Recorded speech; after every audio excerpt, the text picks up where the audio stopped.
صاحب کو گرفتار کرتے وقت انہوں نے خود ان کو کہا کہ میں چینج کر کے آتا ہوں. یہ ان کے پیچھے کمرے میں گئے. جو کمرہ بشرا بی بی کا تھا اس کا دروازہ توڑنے کی کوشش کی اور اس میں گھسنے کی کوشش کی. بشرا بی بی کا جو موبائل فون ہے وہ اپنے ساتھ لے گئے.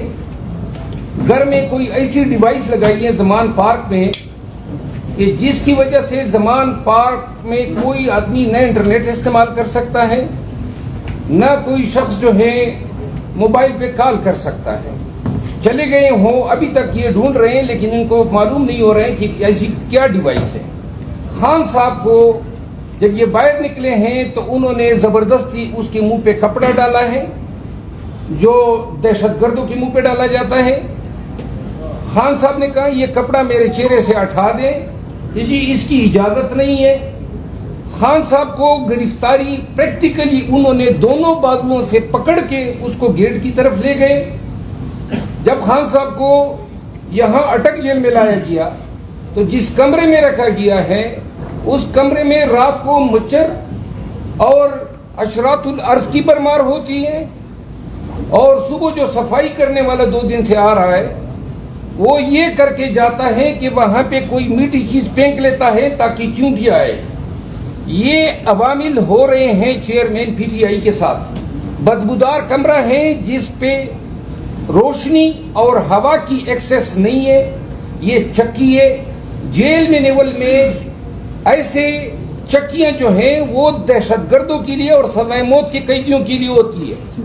اس سے پہلے ہم آپ کو بتاتے رہے ہیں کہ علی محمد خان, شہریار افریدی, علی امین, ان سب کو انہوں نے چکیوں میں رکھا, لیکن ہمیں یہ گمان نہیں تھا کہ یہ پاکستان تحریک انصاف کے چیئرمین اور سابق وزیر اعظم پاکستان کے ساتھ اس طریقے سے یہ عمل روا رکھیں گے. آخری گزارش ان کو, خان صاحب کو انہوں نے جیل میں نیول کے مطابق جو کھانا دیا ہے اس کھانے کی صحت پہ کافی شکوک و شبہات ہیں. ہم نے اس حوالے سے نعیم پنجوتا صاحب کے بیاف پہ میں نے ریٹ پٹیشن دائر کی اسلام آباد ہائی کورٹ میں کہ جو سیاسی اکابرین ہیں, ایڈیز ہیں پولیٹیکل خان صاحب کے, ان کی بیگم, ان کی بہنیں, ان کے وکلاء اور ان کے معالج کو جو ہے وزیٹیشن رائٹس دیے جائیں. کل وہ کیس لگا ہوا ہے چیف جسٹس اسلام آباد ہائی کورٹ کے سامنے.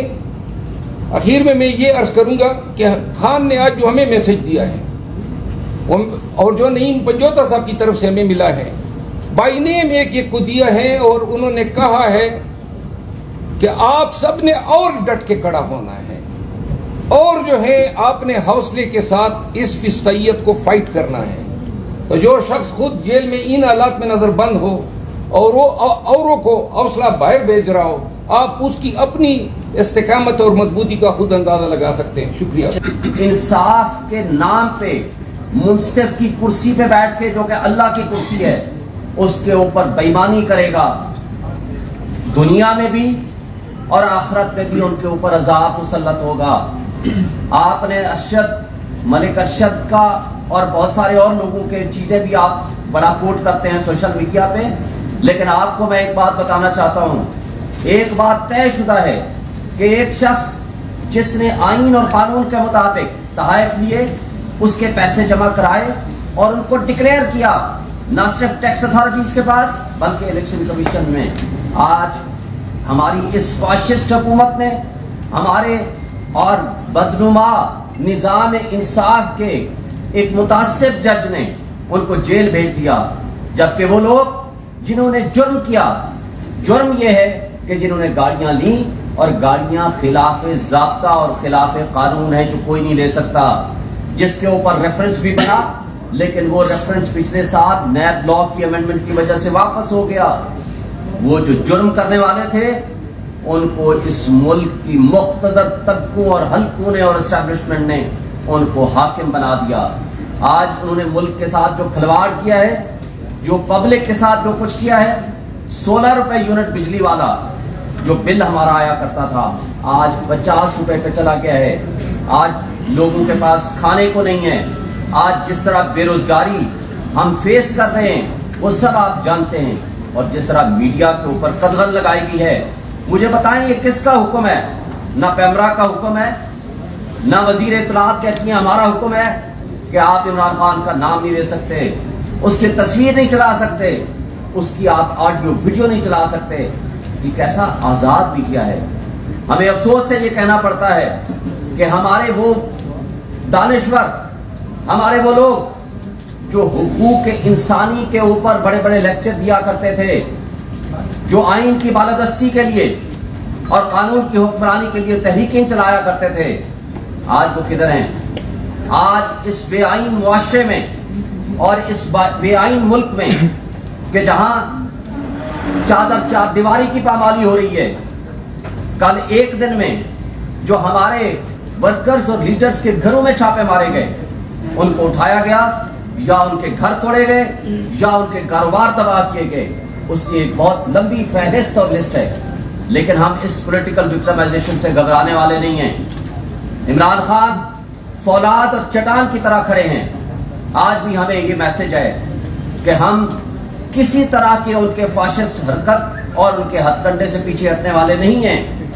ہم نے سٹینڈ لینا ہے جمہوریت کی خاطر، آئین کی خاطر، قانون کی بالادستی کی خاطر اور آزادی کی خاطر، حقیقی آزادی کی خاطر ہم نے یہ جنگ لڑنی ہے۔ عوام کی خاطر ہم نے یہ جنگ لڑنی ہے اور ہم سب کی یہ ذمہ داری ہے۔ شاہ صاحب نے آپ کو پہلے بتا دیا سی سی آئی کی کمپوزیشن ہی انکانسٹیٹیوشنل ہے۔ دو وزراء اعلیٰ، وزیر اعلیٰ جس نے پالیسی ڈیسیژنز لینا ہوتا ہے وہ وزیر اعلیٰ ہوتا ہے جو الیکٹڈ ہوتا ہے، اس نے اپنے صوبے کی عوام کی نمائندگی کرنی ہوتی ہے۔ یہ کانسٹیٹیوشن کا تقاضا ہے، کیونکہ امور مملکت سوائے منتخب نمائندوں کے کوئی نہیں کر سکتا۔ یہ کوئی میجر پالیسی ڈیسیژنز نہیں لے سکتے۔ یہ سپریم کورٹ کا فیصلہ ہے خواجہ آصف کی ججمنٹ میں 2013 SCMR 1205 اس کا پیج ہے۔ تو اس کے باوجود دو غیر آئینی وزرائے اعلیٰ کو بٹھا کر جس طرح کا فیصلہ لیا گیا اور جس طرح بدقسمتی سے پیپلز پارٹی کے ہمارے وہ دوست جو آئین کی بالادستی اور آئین کی گولڈن جوبلی بنا رہے تھے، میرا خیال ہے ان کو آئین کی برسی منانی چاہیے۔ وہ اپنے آپ کو آئین کا خالق کہتے ہیں، لیکن آئین کو توڑنے میں آج یا کل ان کا بھی اسی طرح کا حصہ ہے جس طرح پی ڈی ایم کی باقی جماعتوں کا حصہ ہے۔ جس انداز میں ان کی پچھلی تقریریں اٹھائیں کہ ہم کسی صورت الیکشن کو ڈیلے اور ڈیریل نہیں ہونے دیں گے، لیکن آج صرف بہانہ ہے ان کا اس سی سی آئی کے الیکشنز اس کو نوٹیفائی کرنا، اور یہ بہانہ اس لیے ہے تاکہ ہم الیکشن سے فرار حاصل کر سکیں۔ ان کو پتا ہے پولیٹیکل سطح پہ وہ مقابلہ نہیں کر سکتے اور اس وجہ سے یہ حرکات کر رہے ہیں۔ لیکن میں آپ سے ایک بات کہنا چاہتا ہوں کہ آپ صحافیوں کے اوپر آج بہت بڑی ذمہ داری ہے۔ آج آپ سچ لکھیں، خاص سوشل میڈیا کے جو ایکٹیوسٹ دوست بھائی بیٹھے ہوئے ہیں ہمارے، دیگر الیکٹرانک میڈیا یا دوسرا جو میڈیا ہے، سارے دوستوں کا فرض ہے آج اس ناانصافی کے اوپر آواز اٹھائیں۔ آج جو بنیادی انسانی حقوق معطل ہے اس پہ آواز اٹھائیں۔ تاریخ یہ سب کچھ لکھ رہی ہے کہ تاریخ کے اس سائڈ پہ کون کھڑا ہے اور ڈارک سائڈ پہ کون کھڑا ہے۔ وقت یہ کبھی نہیں ٹھہر پاتا، وقت پھر ایک دفعہ واپس آئے گا اور انشاءاللہ تعالی پی ٹی آئی بڑی اکثریت سے کامیاب ہوگی۔ خواہ جو بھی حربہ یہ استعمال کرنا چاہتے ہیں یہ کر لیں۔